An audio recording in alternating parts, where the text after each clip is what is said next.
Era un día como cualquier otro para Cheryl y Paul Chapman, hasta que el silencio de un tranquilo domingo por la mañana se rompió con una llamada. La hermana de Cheryl, Nancy, no llegó al trabajo y los intentos de contactarla por teléfono fueron infructuosos. Los Chapman, Nancy, al sentir que algo no andaba bien, corrieron a su apartamento.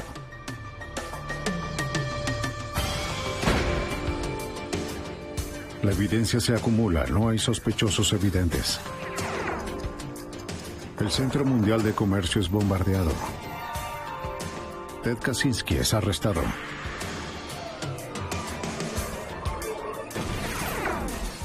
Fugitivo a un prófugo. Los archivos del FBI.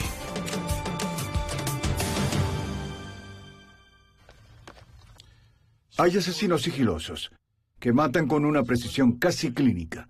Otros reaccionan por impulsos violentos, dejando su ira en la escena del crimen. Sus comportamientos demuestran quiénes son ellos realmente.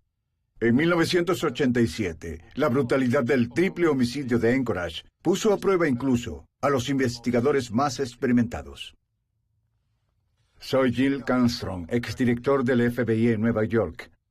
Cuando encontraron a Nancy Newman y a sus dos hijas muertas en su apartamento, la policía necesitó ayuda y llamaron al FBI.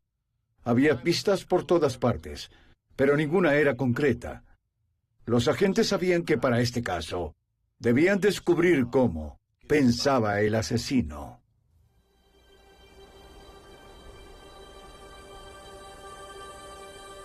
Alaska se encuentra en una zona salvaje. Muerte en Alaska, aparentemente aislada del resto del mundo y sus problemas.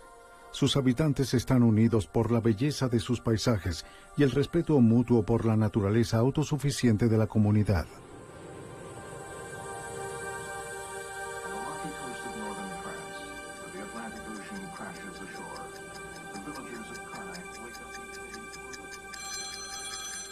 Eran casi las 8 de la mañana del domingo del 15 de marzo de 1987. Sí. Cheryl y Paul Chapman despertaron con una llamada. No. La hermana de Cheryl, Nancy Newman, no llegó al turno de la mañana en el restaurante donde trabajaba. El gerente de turno le contó a Cheryl que el auto de Nancy estaba en el restaurante, pero nadie la había visto. Quizás los Chapman debían ver qué sucedía.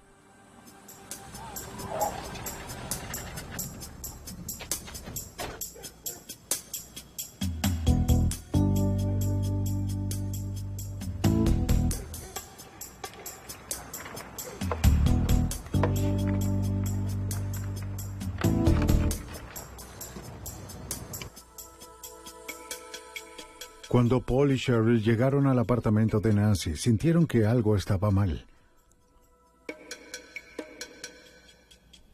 No había rastro de Nancy.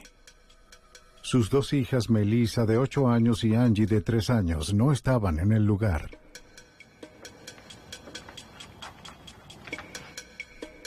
Las tazas de café seguían en el fregadero desde la visita de Cheryl del viernes. Las sobras del desayuno seguían en la mesa.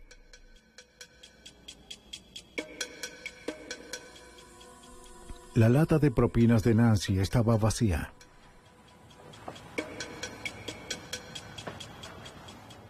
Y una colilla de cigarrillo distinta a la marca que Nancy fumaba estaba en el cenicero.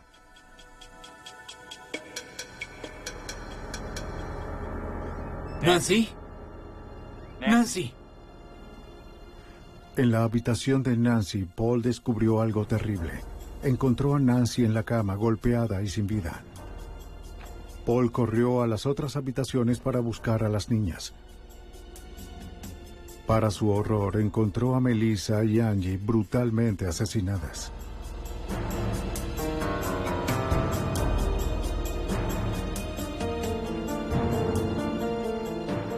Vamos, vamos, ¡No! vamos. ¡Nancy! ¡No! ¡No!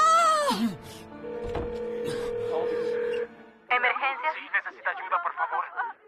¿Cuál es el problema? Es un homicidio. ¿Dijo un homicidio? Mi cuñada no fue a trabajar hoy. Nos llamaron a nuestra casa para decirnos y vinimos a ver qué sucedía. ¿Qué sucedió? La encontré en la cama. ¿Qué dice? Es horrible. Envíen a alguien, por favor. Señor, ya enviamos a alguien para allá. No, Dios, por favor.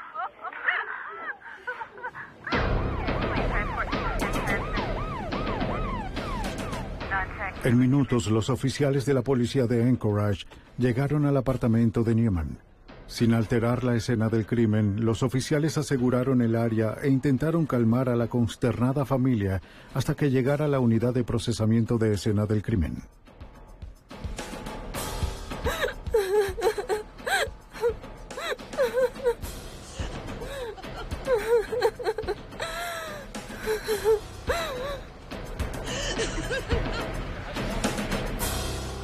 ¿Es ella? Lo que encontraron fue espantoso. Nancy y Melissa Newman parecían haber sido golpeadas y estranguladas.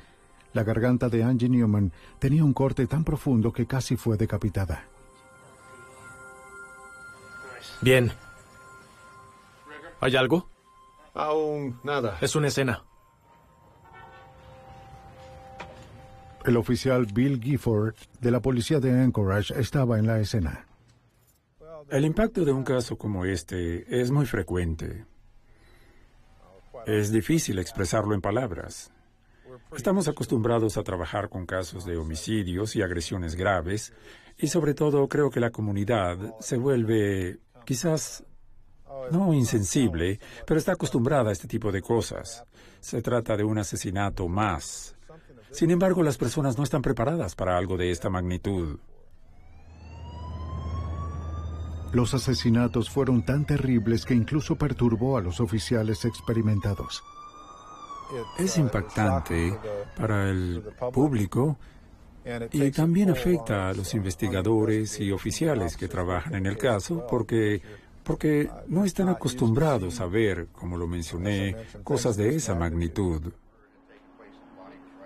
El cuerpo de Nancy Newman estaba sobre su cama con su bata levantada hasta el pecho. Tenía abrasiones en su nariz, mentón y frente, y una de sus rodillas estaba lastimada. Había manchas de sangre al pie de la cama. Y un par de guantes color verde oliva en la cómoda. Sí, estas son las huellas y... Bill está allá arriba. Estamos... Bien. Encontraron a Melissa Newman de espaldas en medio de su habitación. Tenía una funda de almohada ensangrentada bajo su cuello. Otra funda de almohada ataba sus brazos. 0999. Angie Newman, de 3 años, yacía en una piscina de sangre en el piso de su habitación, rodeada por sus libros favoritos. Hay una mancha de sangre ahí. Alguien estuvo ahí. Los patrones de manchas de sangre suelen dar pistas. Las posiciones de la víctima y el asesino, los movimientos de las víctimas y el número de golpes pueden ser reconstruidos por un investigador experimentado. En este caso en particular, eso nos ayudó a establecer el orden de los sucesos. Las manchas encontradas en la cama de Nancy Newman sugieren que ella y Melissa fueron arrastradas hasta la habitación de su madre donde fueron agredidas. Las manchas en la alfombra del pasillo indican que Melissa fue llevada a su habitación y asesinada allí.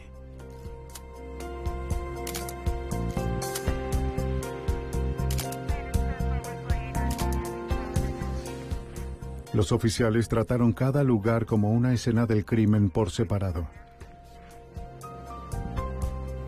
Primero determinaron el tipo de evidencia física que podían encontrar y el orden en el cual debían ser procesadas. ¿Cómo vamos? Muy bien. Por la terrible naturaleza del crimen y la falta de un sospechoso, Por aquí. los investigadores sabían que cada posible pieza de evidencia sería potencialmente invaluable.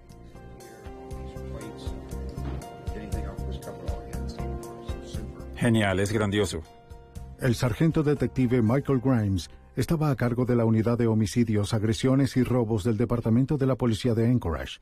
Sabía que estaría en aquella escena del crimen por horas, horas y horas. Esto es lo que de inmediato identificamos como un caso forense. No desordenaron mucho la escena cuando encontraron los cuerpos. Fuimos afortunados en ese aspecto.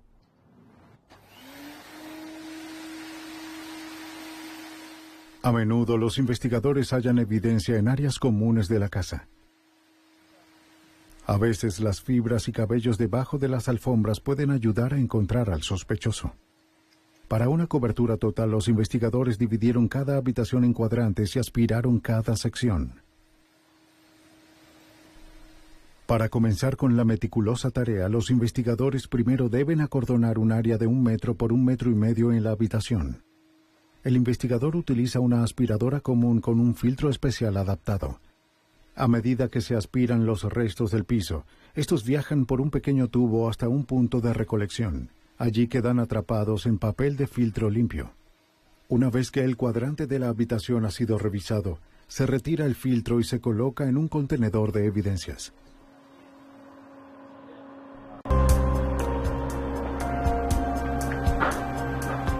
Algunos cabellos diminutos y fibras se pierden de la escena al aspirar. Por eso se utiliza un láser argón portable, el cual hace que los cabellos y fibras puedan fluorecer al estar expuestas a la luz del láser.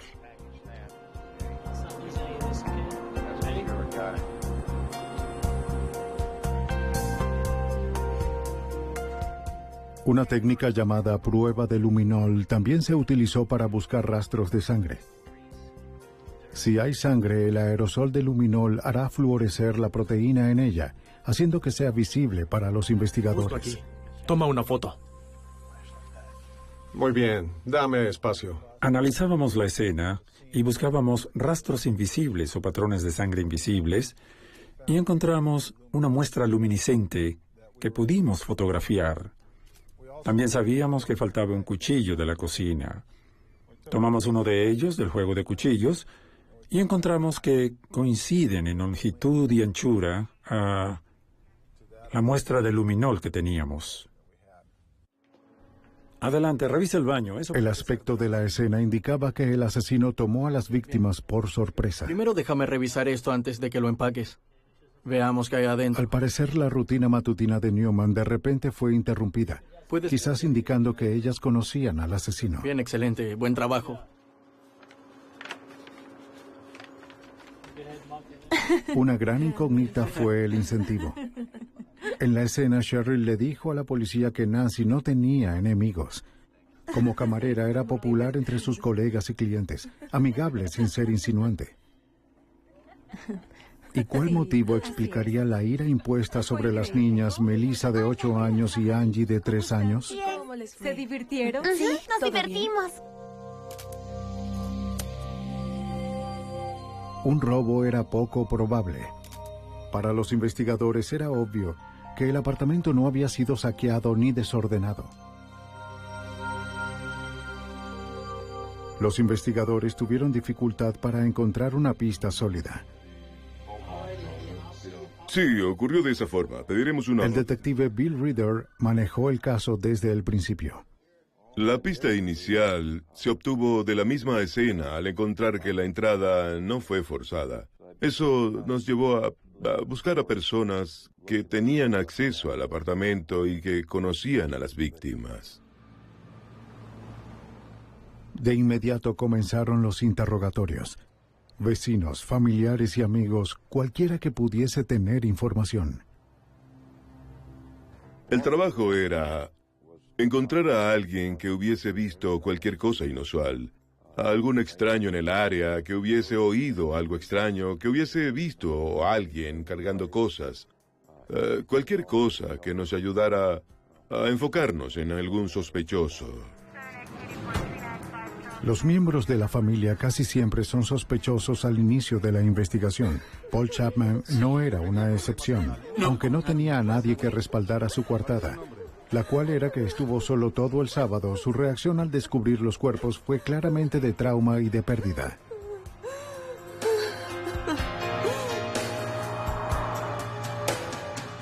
Los investigadores hablaron con las personas cercanas a la familia y descubrieron que Nancy Newman estaba felizmente casada con John Newman, el padre de sus hijas.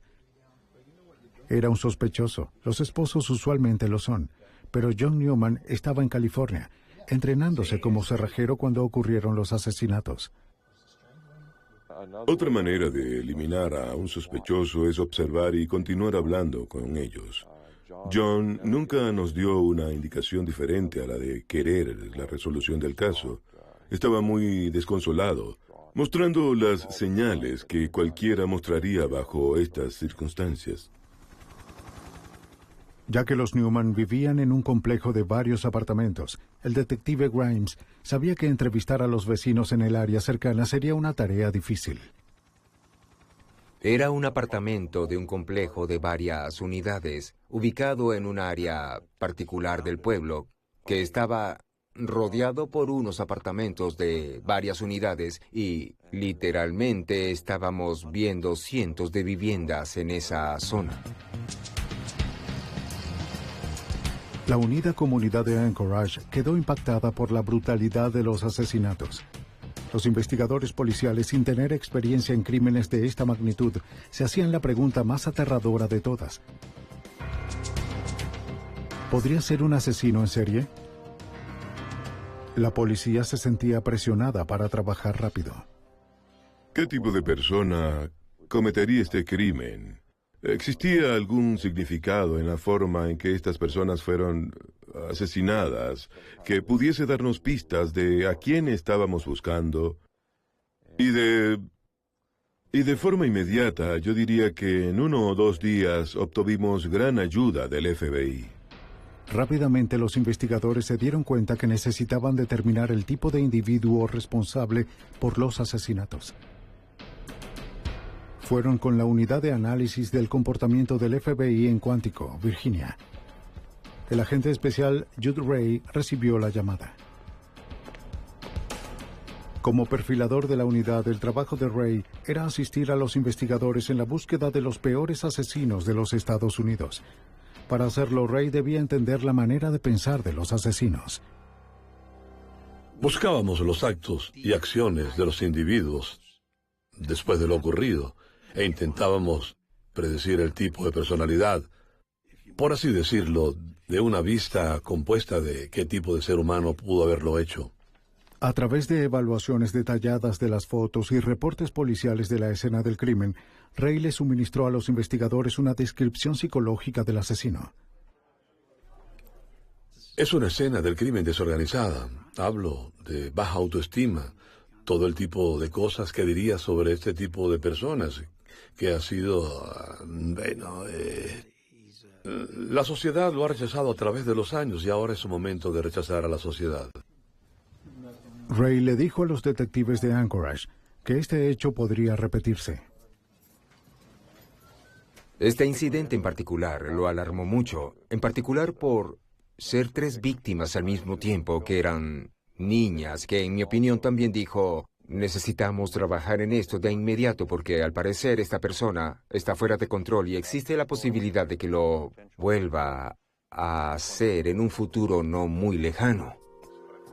Gracias a la autopsia, los investigadores descubrieron que Nancy y la niña de 8 años, Melissa Newman, habían sido abusadas sexualmente. Basándose en esta información y las características del crimen, Ray concluyó que este criminal violento podría tener una historia de abusos sexuales.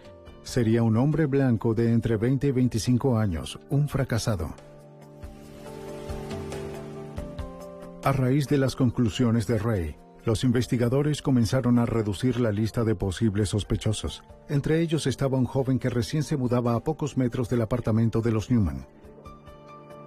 La policía también interrogó a Kirby Anthony, el sobrino de 23 años de John Newman. Anthony tenía una coartada para la mañana del sábado del 14 de marzo, pero el vecino no. La enorme ira infligida en ellas, que casi decapitó a la niña de 3 años de edad, implica para mí que no hay algo en mi mente que pueda darme un motivo suficiente que explique toda esta ira proveniente de un extraño.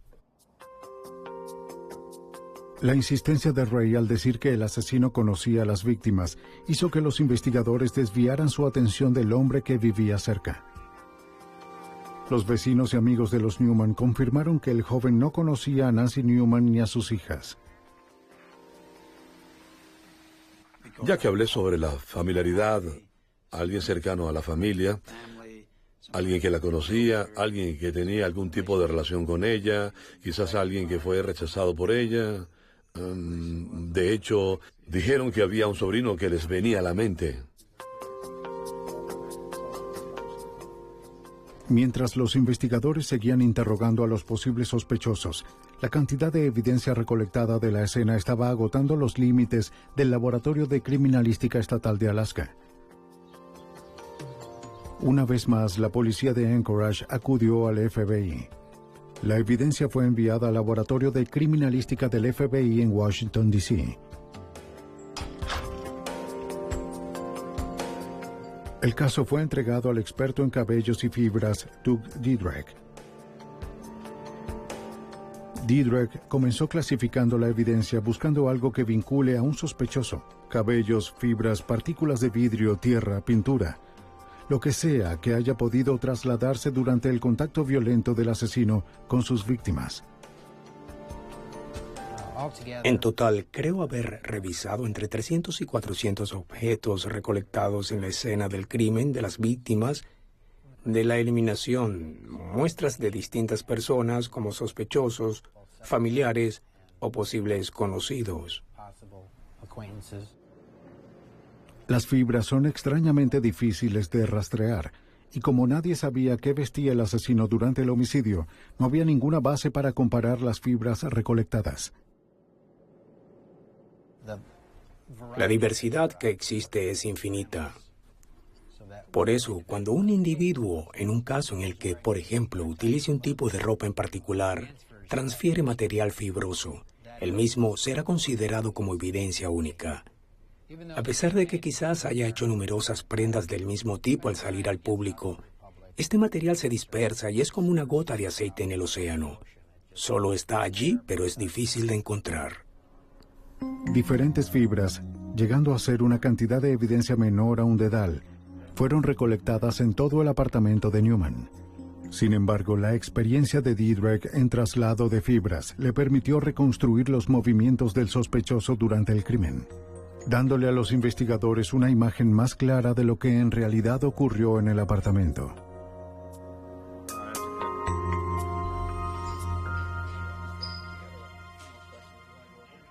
Mientras el análisis de Diedreck progresaba, la policía de Anchorage le pidió a Kirby que los acompañara al departamento de policía para dar una declaración más detallada. Comenzaron a saber más sobre su historia. Anthony y su novia se habían mudado de Twin Falls, Idaho, a Anchorage hacía 18 meses. Ambos vivieron en la casa de los Newman por un tiempo, pero se les pidió irse cuando encontraron trabajo en un barco de pesca.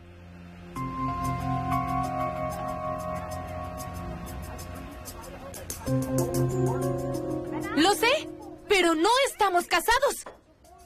Él y su novia se separaron mientras trabajaban en el barco luego de que Kirby la acusara de tener una aventura con el capitán. No, por favor, no.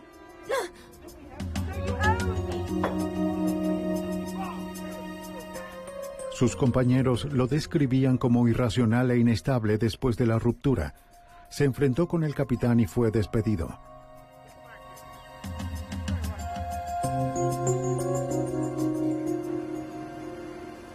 Regresó solo a Anchorage el 14 de febrero de 1987. Sin tener otro lugar a donde ir, Anthony tomó un taxi desde el aeropuerto hasta la casa de los Newman.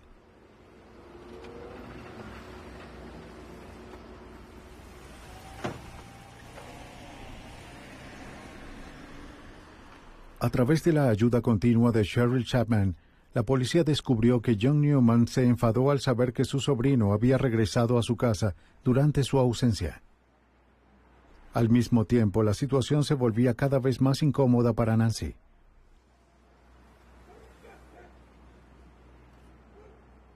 Luego de unas semanas, le pidió a Anthony que se fuera.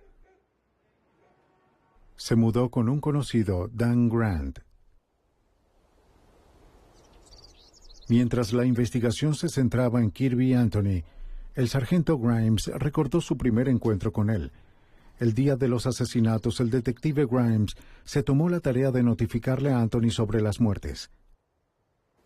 Le dije que teníamos malas noticias para él, que su tía y sus 2 hijas fueron encontradas muertas temprano en la mañana.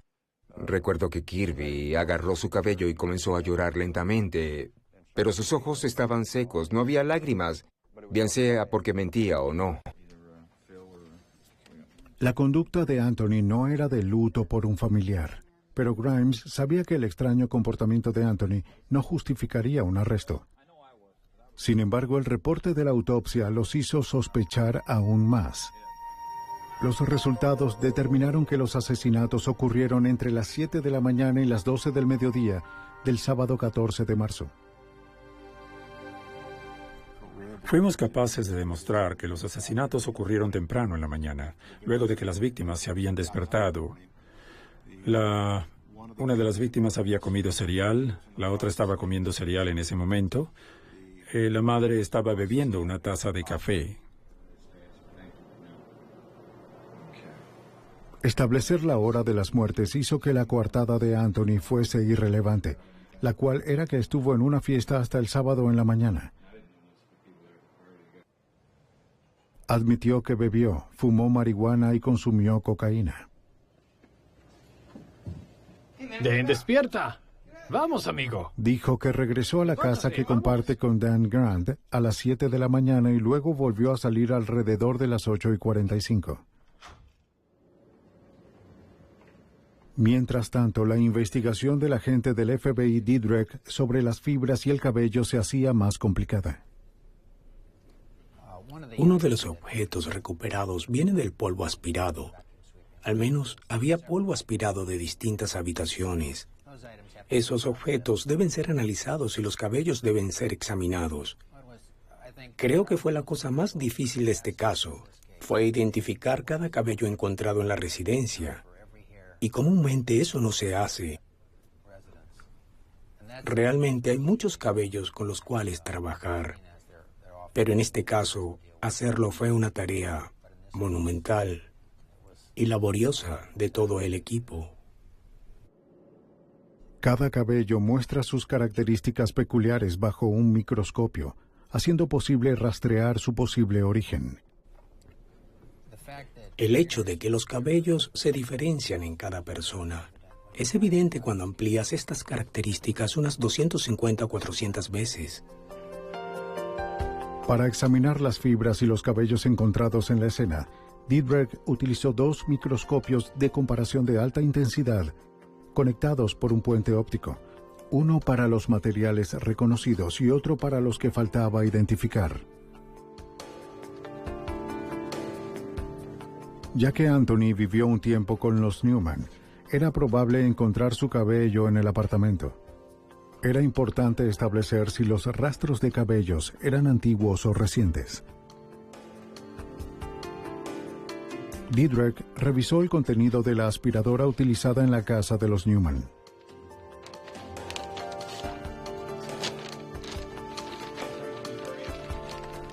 Debido a las grandes cantidades de cabello y elementos encontrados en la bolsa, tuve que examinar la bolsa desde diferentes puntos de vista, es decir, qué material se depositó o aspiró recientemente. Ya que Kirby Anthony negó haber visitado el apartamento de los Newman recientemente, era fundamental que Didrek determinara la condición de los cabellos. La condición de la superficie de los cabellos, la condición de las puntas, de las raíces, a menudo indican qué tan largo puede ser el cabello en un ambiente en particular. Trabajando con las capas de la bolsa de la aspiradora de los Newman, Didrek encontró algunos de los tipos de cabello que no parecían pertenecer a ninguno de los Newman. Estos cabellos habían sido depositados recientemente. Además del polvo aspirado, vellos púbicos no identificados también se encontraron en las víctimas y en sus habitaciones.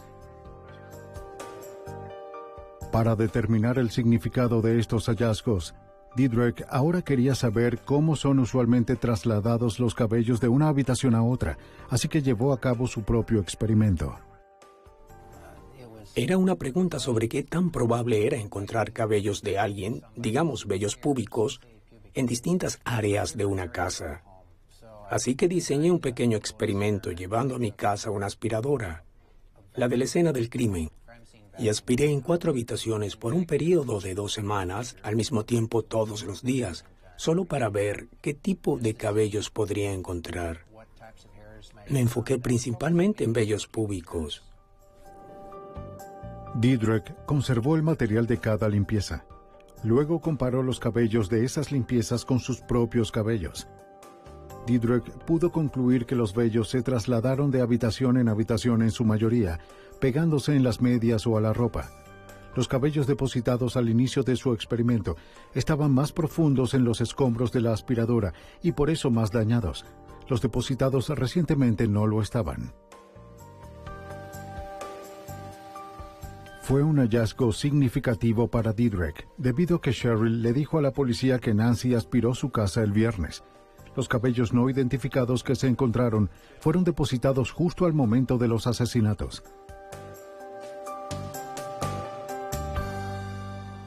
Bajo un escrutinio microscópico se descubrió una evidencia importante. Un vello púbico que poseía una liendre asociada al piojo púbico se encontraba en el paño húmedo hallado en el baño de los Newman. Didrek les reveló sus hallazgos a los investigadores y esperó por una muestra del sospechoso para poder hacer una comparación. Había al menos 6 individuos que eran considerados como principales sospechosos. Los investigadores recibieron listas del Departamento Estatal de Correcciones de Personas con historia de delitos sexuales o violencia liberadas recientemente. Algunas de ellas vivían cerca del área de los Newman. Para descartar a estos individuos como sospechosos, cada uno fue ampliamente interrogado y se verificaron todas sus coartadas. La policía continuó interrogando a Anthony. Él no admitió nada, pero con cada interrogatorio los detalles sobre el lugar donde estaba y lo que hizo esa mañana cambiaban ligeramente. Todavía estoy muy...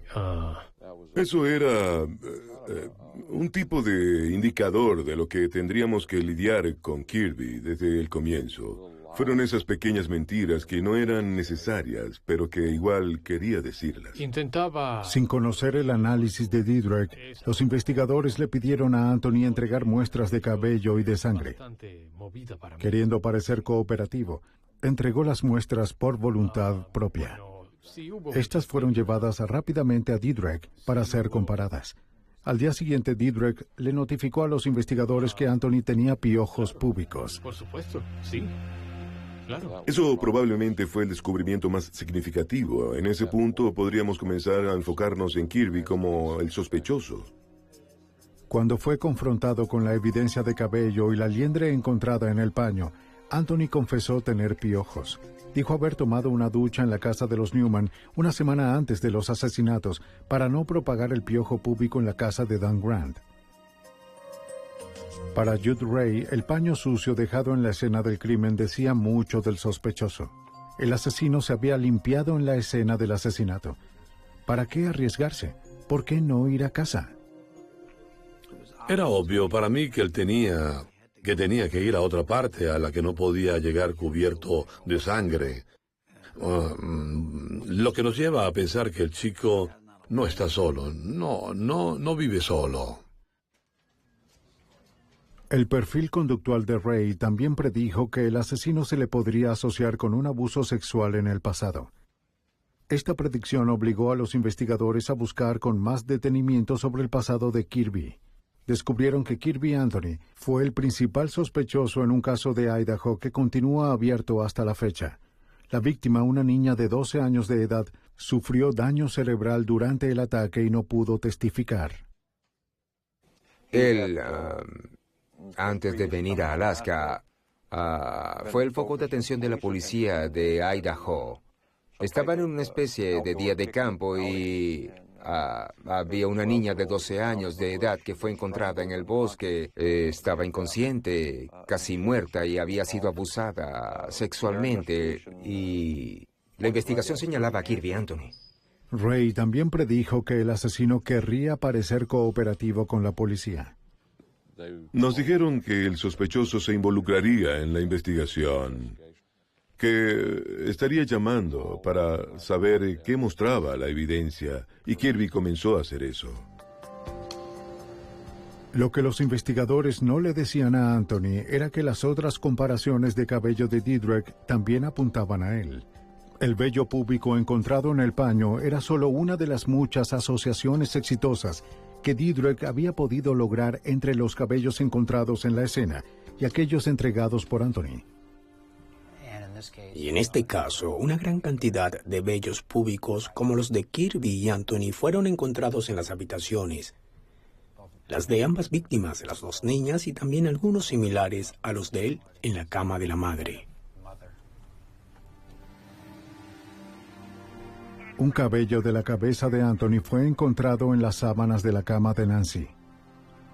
Los vellos faciales que coincidían con la barba de Anthony fueron encontrados en todas las víctimas y en sus habitaciones. El polvo proveniente de la habitación de Melissa contenía 9 vellos púbicos de Anthony. De la habitación de Angie se recogieron 2 vellos púbicos, uno con sangre y otro con liendres. Los investigadores sintieron que era el momento de vigilar con atención los movimientos de Anthony.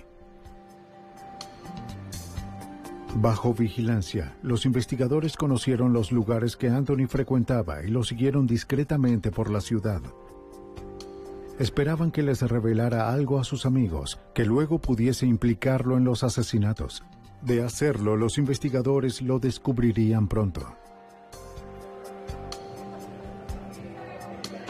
El esfuerzo valió la pena. Uno de los conocidos de Anthony le dijo a los investigadores que estaba escribiendo poemas en servilletas y los repartía por las mesas. Bien, sí. Claro. Le contó a una de las mujeres que Nancy Newman fue forzada a ver parte de la agresión. Lo supe porque ella era mi tía. Los investigadores también descubrieron que luego de los asesinatos, Anthony llamó a su anterior suegra en Idaho y le contó acerca del crimen. Dijo que Angie Newman fue apuñalada y que Nancy y Melissa fueron abusadas sexualmente. Claro. En ambas ocasiones, la llamada a Idaho y la escena en el bar, Anthony aún no podía saber sobre la información que proporcionó. Fue bastante difícil. La policía no había emitido esa información a la prensa, y los investigadores no se lo mencionaron a Anthony durante los interrogatorios. Lo sé, no lo harías, ¿cierto? ¿Lo hiciste? Debido a que no se le vigilaba las 24 horas del día, a menudo conducían por su casa para ver si su vehículo seguía aparcado enfrente.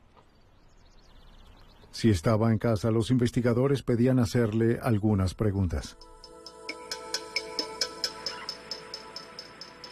Las pruebas circunstanciales en contra de Anthony estaban aumentando. Durante una visita a su residencia, los investigadores encontraron una cámara fotográfica que pertenecía a John Newman y fue reportada como perdida luego de los asesinatos.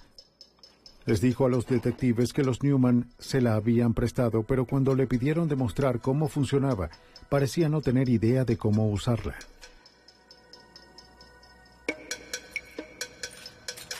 Otro objeto perdido de la casa de los Newman parecía guiarlos hacia Anthony.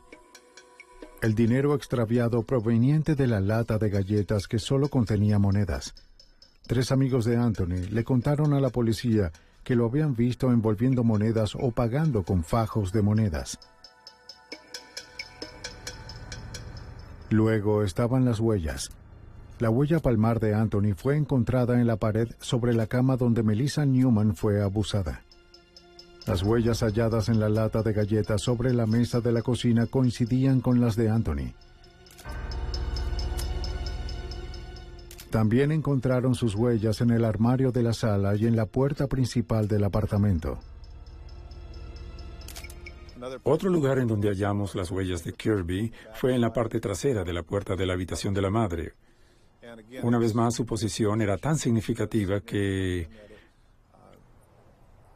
nos llevó a creer que quizás alguien intentaba escapar de la habitación. Y él ya tenía otras evidencias en su mano. Cerró la puerta con fuerza, dejando no solo sus huellas, sino también otras evidencias que fueron encontradas en la escena. La evidencia era abrumadora. En el largo mes de investigación, cada sospechoso fue descartado excepto por Kirby Anthony. Muchas gracias. Cuando llegó a casa, ¿había alguien ahí? Para los investigadores, era el momento de emitir una orden de captura. Llegó hace 2 meses con su... Judd Ray les advirtió a los investigadores que el asesino intentaría escapar si se sentía demasiado presionado. La creciente intensidad de los interrogatorios policiales puso a Anthony nervioso. ¿Había alguien más ahí? No lo sé. ¿Qué tal, amigo? Judd Ray tenía razón. Anthony le contó a su compañero Dan Grant que se iría del pueblo. Nada, no sé nada. Le pidió no decirle a la policía. Sí, buena suerte, amigo.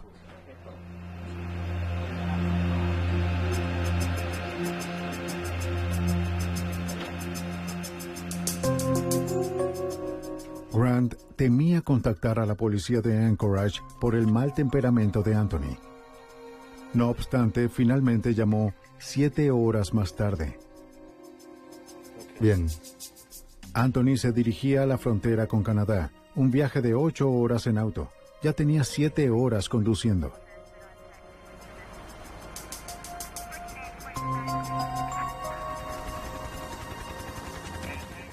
Anchorage y la frontera con Canadá están separados por cientos de miles de tierras deshabitadas. Anthony podía estar escondido en cualquier parte. La policía contactó rápidamente a la oficina de aduanas de la frontera entre Alaska y Canadá. Describieron a Anthony y a su vehículo y le dijeron al oficial de aduana que Anthony era sospechoso por triple homicidio. Esperaban que estuviese en camino.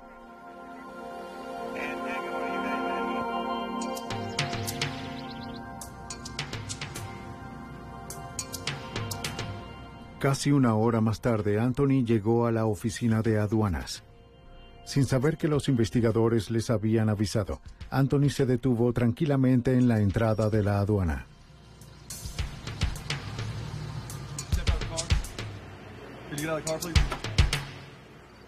¿Qué ocurre? Fue detenido e interrogado hasta que la Policía Estatal de Alaska llegó. Fue arrestado por conducir con una licencia suspendida y fue regresado a Anchorage. Gracias a todos por la bienvenida. Mientras era entregado a la policía de Anchorage, le leyeron sus derechos y fue acusado. Triple asesinato de primer grado, 2 abusos sexuales y un secuestro consumado. No todo es como parece. Bajo las leyes de Alaska se puede acusar a alguien de secuestro si la víctima fue atada durante la agresión. Melissa Newman había sido atada durante el ataque. Comenzó a gritar, sobresaltado. ¿De qué secuestro hablan? Lo cual nos pareció extraño porque había sido acusado de triple homicidio y de 2 abusos sexuales, pero él gritaba por ser acusado de secuestro. Para ese momento, la evidencia forense estaba tan completa que la policía creía poder reconstruir cómo fueron brutalmente asesinadas Angie, Melissa y Nancy.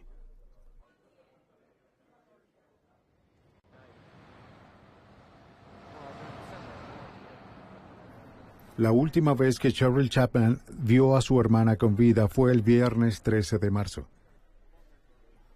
Cheryl, Paul y Nancy habían llegado por separado al restaurante donde Nancy trabajaba para tomarse algo. La hija de Cheryl, Kelly, había llevado a nadar a las hijas de Nancy para que ellos tuvieran la noche libre. Debo irme. Paul Chapman debía irse temprano del restaurante para buscar a su hijo, pero planeaba verlas más tarde en el apartamento de Nancy.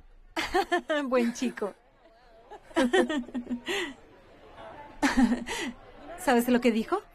Cuando se iban, Cheryl le sugirió a Nancy que dejara su auto en el restaurante y se fuera con ella. Nancy tenía el sábado libre y Paul la llevaría a buscar su auto mañana. Sí. ¿A qué hora 11? vienes? ¿A las 11? Sí. Bien, vamos.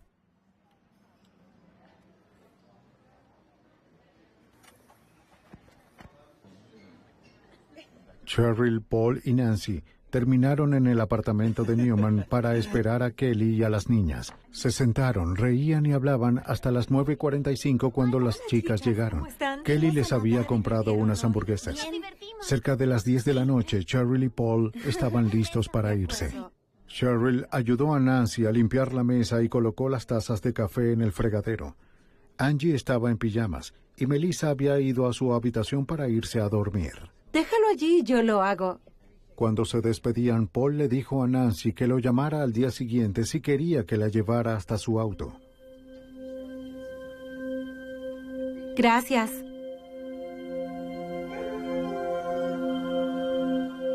Entre las 7 de la mañana y el mediodía del sábado 14 de marzo, Kirby Anthony llegó al apartamento de los Newman. Él es la única persona que sabe qué pasó después. Quizás Nancy se rehusó a prestarle dinero, quizás rechazó una insinuación sexual, quizás le pidió que saliera de su apartamento.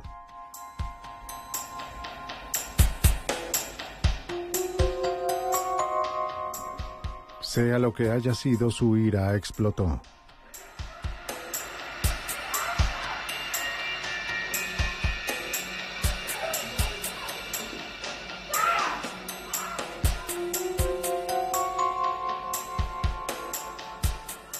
Las evidencias indicaron que parte de la agresión a Melissa ocurrió en la habitación de su madre. Ambas tuvieron que haber sido atadas y sus cuerpos mostraban señales de que así fue.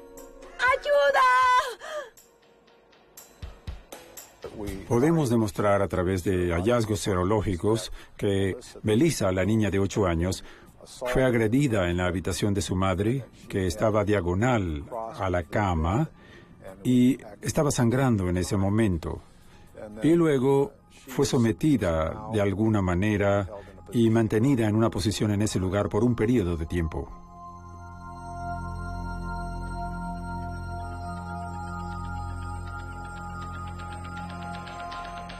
Melissa Newman probablemente presenció la violación y el asesinato de su madre. Luego fue llevada a su habitación donde fue agredida de nuevo y asesinada.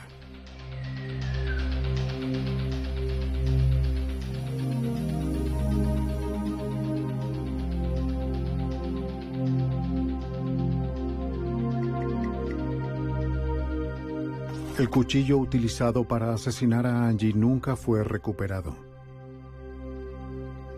No quedó claro si fue la primera en asesinar o la última. Lo que sí es seguro es que pareció haber sido el blanco de una horrible y descontrolada ira.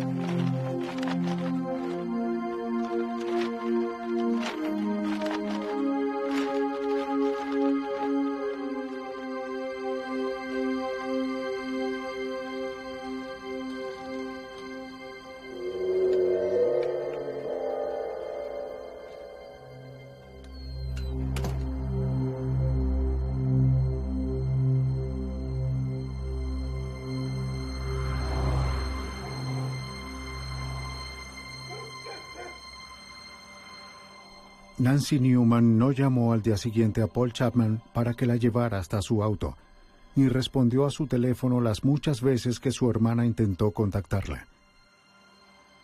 En su lugar, los cuerpos de ella y sus hijas fueron encontrados sin vida casi un día después.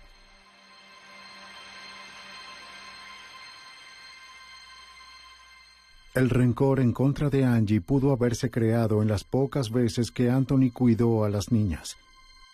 Según dicen, la llamaba maleducada. Pero para los cercanos a las víctimas y los investigadores que trabajaron en el caso, nada explica el salvajismo de Kirby Anthony. Creo que no puede separar cualquier cosa que pudo haber causado que un hombre tuviera un ataque homicida como el de Anthony. Y la mayoría de las veces creo que Kirby Anthony no sabría decir por qué él haría algo como eso.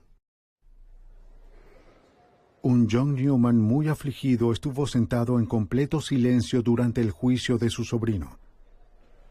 Luego de 8 semanas de declaraciones, el jurado llegó a un veredicto el 3 de junio de 1988.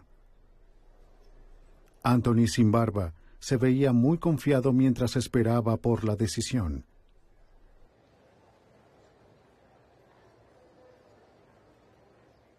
A medida que se leía cada veredicto de culpabilidad, la compostura de Anthony se desintegró, hasta que al final se desmoronó por completo. Fue sentenciado a 357 años por sus crímenes.